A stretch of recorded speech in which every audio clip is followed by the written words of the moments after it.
नमस्कार, मैं हूं आपके साथ पूजा और आप देख रहे हैं महाराष्ट्र फाइल्स। इस खास शो में हम बात करेंगे महाराष्ट्र की बड़ी खबरों पर, लेकिन सबसे पहले नजर हेडलाइंस पर।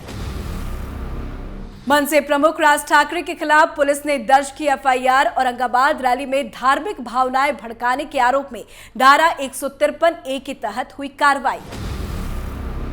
महाराष्ट्र के उप मुख्यमंत्री अजित पवार ने बोला राज ठाकरे पर हमला। कहा जितनी राज ठाकरे की उम्र नहीं, उससे ज्यादा शरद पवार ने राजनीति में काम किया।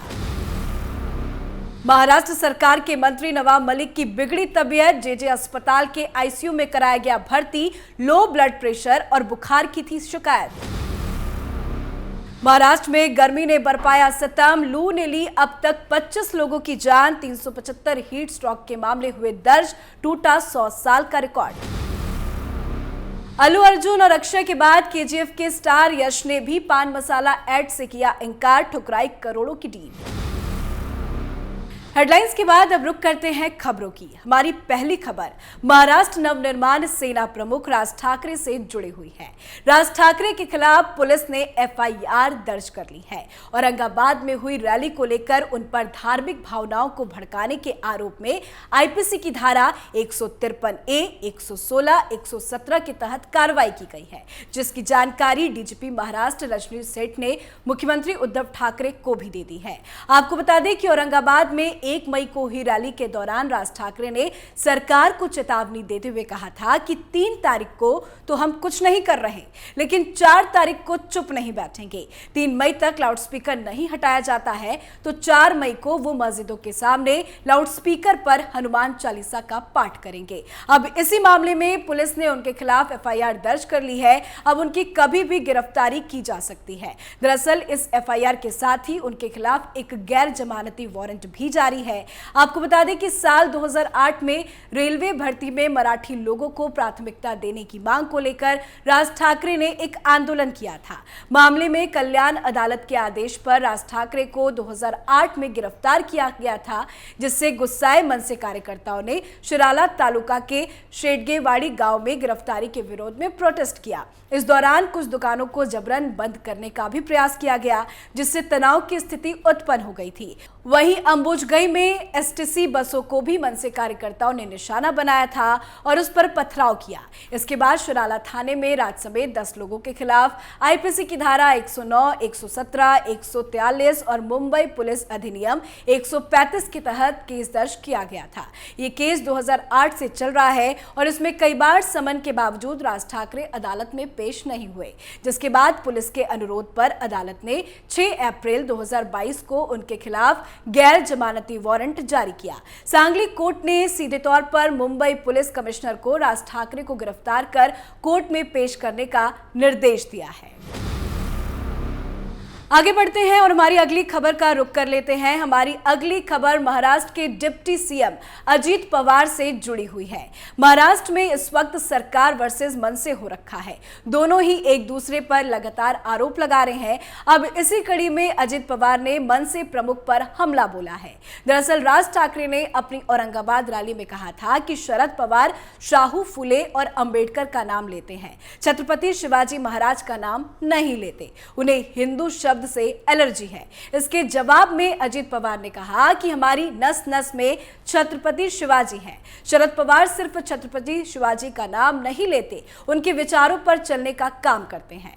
जनता के दिलों में गलतफहमी पैदा करने की कोशिश ना करे। साथ ही कहा कि राज्य के अच्छे वातावरण को खराब कर उद्धव ठाकरे के लिए मुश्किलें पैदा ना की जाए, दंगे भड़काने का काम ना करे। पवार यही नहीं रुके, उन्होंने आगे राज ठाकरे पर हमला बोलते हुए उनसे कहा कि जो लोगों के दिलों में जहर घोल रहे हैं, उन्होंने कोई कारखाना या संगठन या कोई सोसाइटी तक कभी खड़ी नहीं की।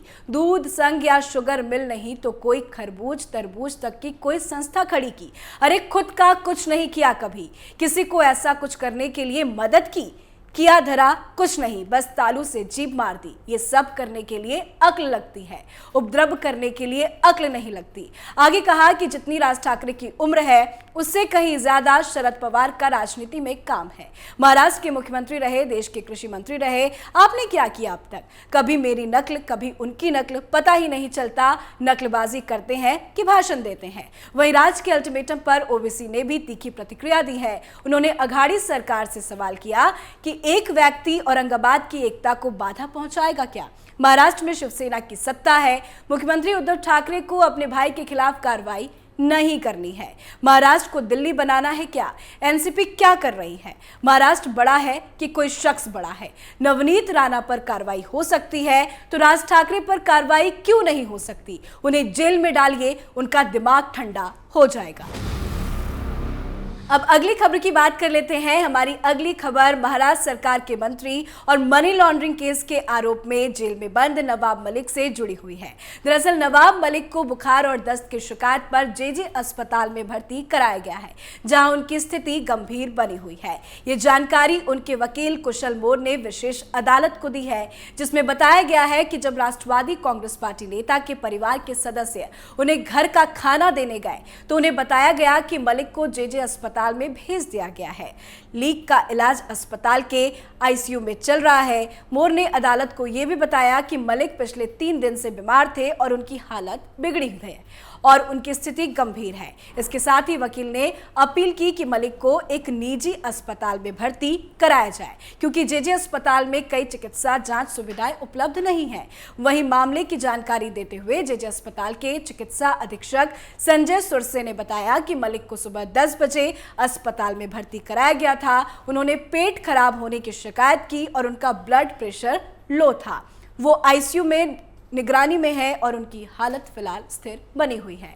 आपको बता दें कि विशेष अदालत के न्यायाधीश आर.एन. रोकड़े ने जेल अधिकारियों की तरफ से मलिक की स्थिति और उन्हें अस्पताल ले जाने के बारे में अदालत को सूचित नहीं करने पर चिंता जताई। साथ ही न्यायाधीश ने अस्पताल से रिपोर्ट मांगी है। वहीं अब मामले की अगली सुनवाई 5 मई को होने वाली है। अब आगे बढ़ते हैं चौथी खबर की तरफ। दरअसल अप्रैल में ही गर्मी से पूरा देश परेशान था। अभी मई शुरू ही हुआ है, लेकिन गर्मी तांडव मचा रहा है। इसका सबसे ज्यादा विकराल रूप महाराष्ट्र में देखने को मिल रहा, जहां गर्मी ने महाराष्ट्र में चल रही अभूतपूर्व हीट वेव के साथ कुछ क्षेत्रों में पारा 40 डिग्री सेल्सियस तक बढ़ गया, जिसमें अब तक कम से कम 25 लोगों की जान जा चुकी है, जो 2016 के बाद से सबसे अधिक है। हीट स्ट्रोक के मामलों की संख्या लगभग 375 है। राज्य के स्वास्थ्य विभाग के निगरानी अधिकारी डॉक्टर प्रदीप अवाटे ने कहा कि पिछले 100 वर्षों में तापमान रिकॉर्ड ऊंचाई पर पहुंचने के साथ महाराष्ट्र में गर्मी की लहर के कारण सबसे अधिक 25 लोगों की मौत हुई है, जिसमें कई अन्य पीड़ित हैं। हीट वेव से हुई 25 मौतों में से 15 की रिपोर्ट विदर्भ से हुई है, जिसमें 11 नागपुर में, 3 अकोला में, अमरावती जिले में 1, वहीं जालना से 2 और परभनी, हिंगोली, उस्मानाबाद और औरंगाबाद से 1-1 है। वहीं उत्तरी महाराष्ट्र के जलगांव से 4 मौतें शामिल हैं। अब आखिरी खबर की बात कर लेते हैं। हमारी आखिरी खबर बॉलीवुड से जुड़ी हुई है।